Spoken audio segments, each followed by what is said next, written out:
Hello, wildlings. I'm your Creep Smith, and you found my Fear Forge. Lucky you. Tonight's story, She Called Me Daddy, by G.Preeb. I need to find Sabrina. Something bad has happened in this house that was once a home. This was no place for a child, especially for one that calls me Daddy. Within the darkness she lies. Where? I don't know, but I will find her. God help me, I will find her. My hand reaches for the light switch by the front door. A blinding bulb illuminates the room with a flash, then with a pop it fades back into darkness. In that moment, I spy my daughter standing atop the warped staircase. "Sabrina!" I call out. A quiet pitter-patter of footsteps echoes upstairs as small bits of dust fall through the cracks of the ceiling. I took the first step on the flight of stairs with a groan resounding through the empty cavern of a home. With every motion forward, my palms shake more violently along the grimy handrails. At the last step, I see a word written within the filth covering the wall. Guilty. "Sabrina!" I yell down the upstairs hall. A faint whisper creeps through a doorway. "Daddy?" With every step closing the gap, my heart beats faster in my chest and sweat forms at my brow. While traversing the dimly lit hall, I find a message written in lipstick red to my left on the drywall. 3 counts, 1st degree. "Sabrina?" A shrill voice answers me. "Daddy!"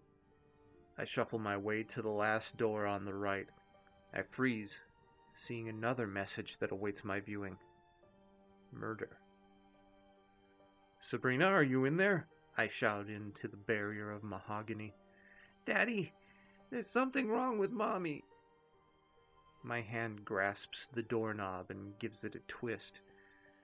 With a deep breath of musty air, the door opens, revealing the small, darkened figure of my child, kneeling on my bed before a moonlit window.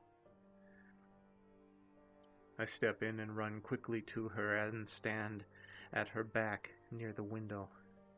My child kneels there, motionless. "Sabrina, what's wrong?" I softly inquire. Yet she does not respond. I reach into my pocket and pull out a lighter. With a quick roll of the flint, the flickering light strobes to life, a number written on the wall above the bed. 82745. My eyes then gaze downward to the horrific sight. There on the bed lies a nude man and a woman. The man lays facing downward, the woman upward. A multitude of red gashes speckle their corpses. From them oozes a drying paste of blood that has since pooled onto the bed sheets.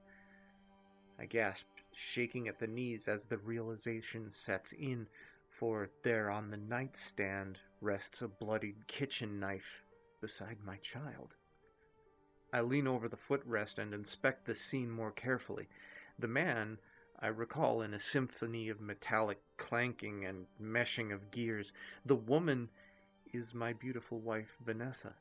Judging by the vastly greater number of wounds on her, the attacker had the most rage toward my one and only. I look back at Sabrina. "What happened?" She slowly turns her head to look at me.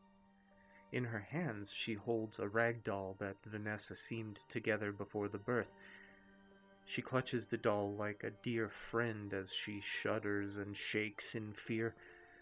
From out of nowhere, the doll suddenly animates and reveals a smaller version of the same knife that had been laying on the nightstand. With slow, deliberate motions, it raises the knife with a plush hand to its mouth.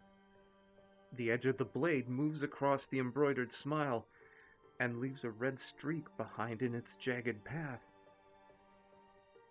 The felt mouth begins to move and speaks to me in a low and hoarse voice that could only be mimicked by a lifelong smoker. "Look upon the man that lies in your bed." I place a hand upon the dead man's shoulder and roll him over onto his back.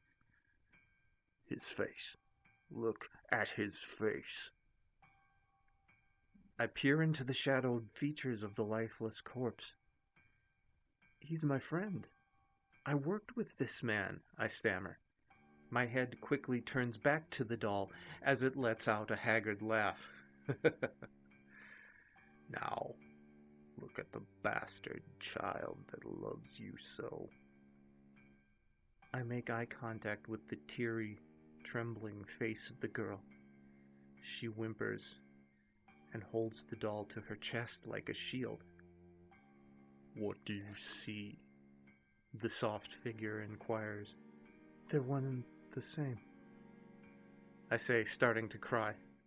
"No child of yours," it croaks. "No child of mine," I alliterate. The doll reaches forward with the knife handle facing towards me. "Finish what you started," it commands. I take the knife and hold it over my shoulder. "No child of mine. Last 5 years have been a lie," I whisper. "No child of yours," it says, goading. My hand puts a death grip on the wooden handle as the anger builds within me. "No child of mine." The girl speaks behind the doll's head. "Daddy, what did you do?" With a sudden burst of burning red anger, I scream out the words, "No child of mine! No child of mine! No child of mine!" The blade slices through the air. In the moment of contact, a flash of darkness fills my vision. My head jerks upwards out of bed. The nightmare still plagues me as I walk to the sink to cool my sweaty brow. Shivers run down my back as the cool water douses my face. In a moment of clarity, I look down upon myself. I'm wearing the same orange jumpsuit that I've worn for the last 12 years, bearing the number 82745.